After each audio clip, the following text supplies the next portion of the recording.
Hello everyone, and welcome to Starting Points, where one thing leads to another. This time I want to start with something that Wendell wrote.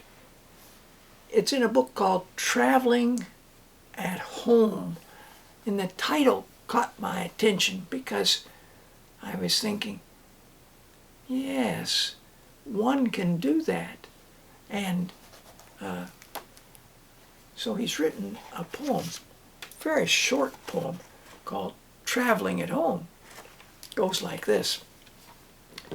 Even in a country you know by heart, it's hard to go the same way twice. The life of the going changes. The chances change and make a new way. Any tree or stone or bird can be the bud of a new direction. The natural correction is to make intent of accident. To get back before dark is the art of going. Well, I can understand the goal of retracing your way or finding your way back to a way you do know and getting back home before dark. Of course, wandering in the dark can be interesting too, but that's not what he was talking about. He was talking about you're walking and it's daylight. You can see things and you notice, oh, this tree's budding out now, and oh, there's another one too. I wonder how far that grouping of trees extends, or you notice something else that's happening, or a bird that takes your eye to something else, and then you go off in a slightly different way. Now, mind you, he's got a small farm. I don't know how small it is, but 100 acres with woods, 200 acres, hard to know, but big enough that I guess it would take a lifetime to explore it all. I like the poem an awful lot, and it reminded me of another book. But before I show you that book, I want to show you a little surprise. I'm going in to put the books back that Valerie Worth wrote, and I noticed, oh, there's a book there, Peacock and Other Poems. Oh, that's Valerie Worth too, and Natalie Babbitt's illustrations. So after she'd written those 4 books and 14 more poems, she continued to write poems. She didn't just stop. In fact, these were published after her death, and they include a poem called Geraniums, Katydid, Milkweed, Onion, Hummingbird. I was watching the hummingbird at the bird bath yesterday. Birds were flocking into the bird bath, and the hummingbird was hovering, and all the other birds were bigger than it was, but it finally got a chance to get in there and get some water too. And just for me, this resonates because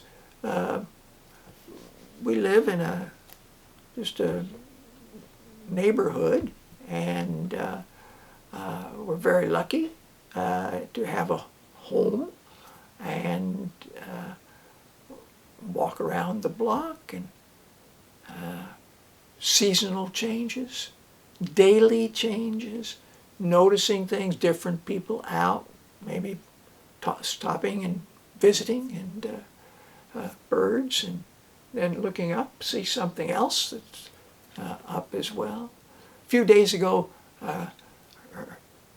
was walking along, and I heard this crow, and then I heard another crow and another, and I stopped to talk to a man, and he said, "Yeah, there's a hawk over there." I So the crows had spotted the hawk, and we're letting everybody else know. Hawk around. This is a book called Emily. It's by Michael Bernard. The pictures are paintings by Barbara Cooney.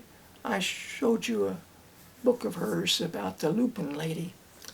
Now, Michael's Canadian, and he got started in writing and credits a teacher telling him about the poems of Emily Dickinson, and then he was reading those poems and he got curious, and he spent time down where she had lived, and I noticed books like this, which is sort of by a bit of a snapshot, biographical snapshot of Emily,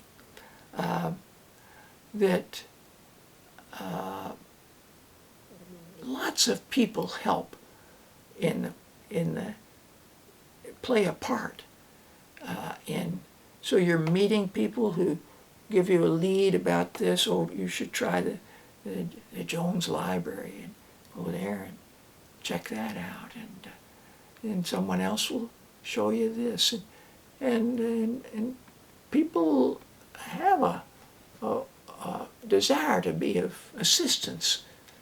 Anyway, it's a fascinating look at a connection that she makes with a young lady who gives her presents that she delivers to her. The afterword by Michael goes like this. I'll just read a teeny bit of it. Emily Dickinson was born in the town of Amherst, Massachusetts in 1830. She died there in 1886. So what's that, 56 years old? Her life on the surface was uneventful. She never married, never moved from the home. As time went on, she became increasingly reclusive, so that for the last 25 years of her life, she did not venture beyond the bounds of her father's property. Now, I have no idea how big a property that may have been. I mean, this is back 1830s. It could have been several acres. Yet she invested the small world in which she lived with wonder. She was a skilled gardener and a keen observer of nature. Throughout her life, she wrote poetry, often on scraps of paper, whatever was at hand. Upon her death, her sister discovered in the cherry wood bureau in her room a cache of nearly 1,800 poems. Well, she may have been timid with strangers, he says, but with children, she had a rapport and a real connection. And this book made me think about sort of the restorative quality that one gets from gardening, from knowing a small place well, and thinking about it. What will I put in here? How will I? Maybe I'll change this. Maybe, and it can be a real solace. And that reminded me of this story. Quite a different time setting. Quite a different topic in a sense, really, but there's, I think, a connection here. This is by Michael J. Bosse, B-O-S-S-E. It's called The 79 Squares. I found it a fascinating book. Old man, different generation than the young man, but they had a rapport. They had made a connection, and the young man starts to put stakes in and string and create 79 squares. And some of it's in the garden. It says, an old man in his garden show a tough kid what survival really means. And it's a friendship. It's a very moving book. And that exploration of each square, the garden squares have their richness, but even the lawn, to look at and see, things that if you look closely enough, you wouldn't have, if you hadn't, you wouldn't have known such creatures were crawling around in part of the world. So one thing leads to another. Well, thanks for joining me. Until next time, bye for now.